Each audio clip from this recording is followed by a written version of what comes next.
What do you mean by heat capacity? तो heat capacity क्या होती है, पहले तो डेफिनेशन की तरफ चलो।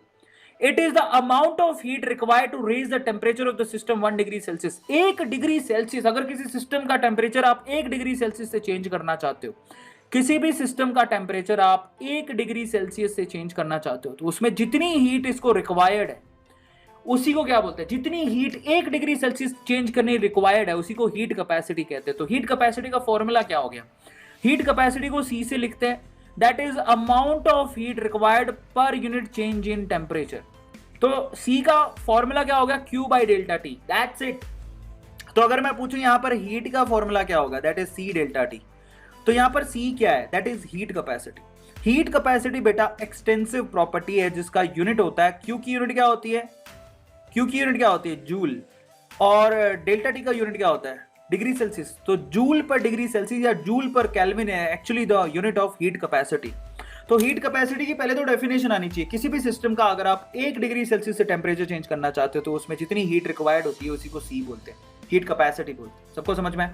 अब हीट कैपेसिटी बहुत तरह की होती है, एक तो होती है स्पेसिफिक हीट कैपेसिटी। क्या होती है स्पेसिफिक हीट कैपेसिटी? अब मतलब समझो, it is the amount of heat required to change the temperature of 1 kg substance. अब आपने जो सब्सटेंस है उसके मास को फिक्स कर दिया, mass must be 1 kg, mass 1 kg होना चाहिए, चेंज इन टेम्परेचर होना चाहिए 1 degree Celsius. In that case जो भी क्यू रिक्वायर्ड होगा वो किसके बराबर होगा, स्पेसिफिक हीट कैपेसिटी के बराबर होगा।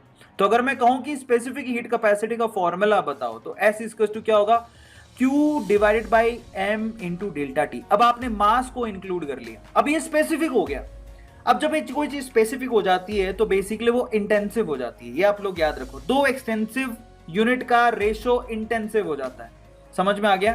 तो क्योंकि हीट एक्सटेंसिव है, मास एक्सटेंसिव है, इनके रेशो को इंटेंसिव प्रॉपर्टी कहते हैं। ये हो गया स्पेसिफिक हीट कैपेसिटी जो कि 1 kg के लिए होती है। एक होती है मोलर हीट कैपेसिटी।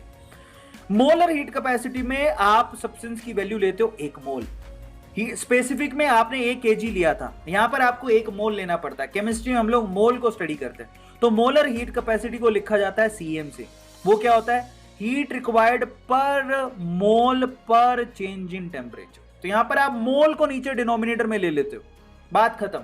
इसको बोलते हैं molar heat capacity, and that is also intensive property और पाथ फंक्शन होता है, ये आप लोग याद रखिएगा। फिर आता है आपके पास molar heat capacity at constant volume, जिसको लिखा जाता है सीवी। उसको कैसे लिखते हैं, अब आपको पता है, आपको मजे की बात बताता हूं। थोड़ी देर पहले मैंने आपको बताया था, अगर नहीं पता है तो मैं आपको दोबारा बता देता हूं। अभी मैं थोड़ी देर पहले बता के आया था, थोड़ी देर पहले, जब आप कांस्टेंट प्रेशर पे हीट देते हो तो उसको डेल्टा एच कहते हैं। अच्छा, मैं एक और चीज बता देता हूं, अगर आप कांस्टेंट वॉल्यूम पे हीट प्रोवाइड करते हो तो उसको डेल्टा यू कहते हैं। समझ में आ गया? क्योंकि वो इंटरनल एनर्जी में चेंज करेगा। तो कांस्टेंट वॉल्यूम पे जब आप हीट प्रोवाइड करते हो उसको डेल्टा यू कहते हैं। मेरी बात सुनना, कांस्टेंट वॉल्यूम पे जो आप हीट प्रोवाइड करते हो उसको डेल्टा यू कहते हैं, और उसका फॉर्मूला क्या निकल के आता है, आपको पता है कि आप हीट का, आपको molar heat capacity at constant volume, इसका फॉर्मूला क्या होगा, क्योंकि मोलर हीट कैपेसिटी है तो आपको मोल्स लेने पड़ेंगे।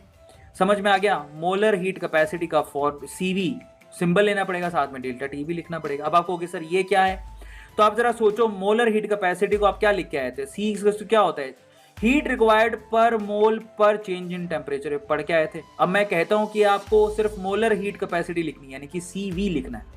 इन दैट केस यहां पर आप QV लिखोगे, और QV किसके बराबर होता है, दैट इज डेल्टा U के बराबर होता है। तो आप ये भी यूज कर सकते हो, that CV is equals to delta U divided by N delta T।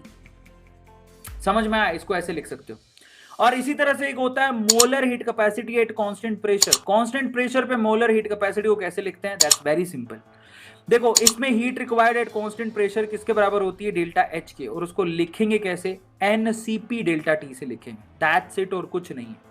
तो यहां पर आपको मैं 2 फॉर्मूले याद करने को बोलता हूं, मेरी बात को ध्यान से सुनना, मेरी बात को ध्यान से सुनना।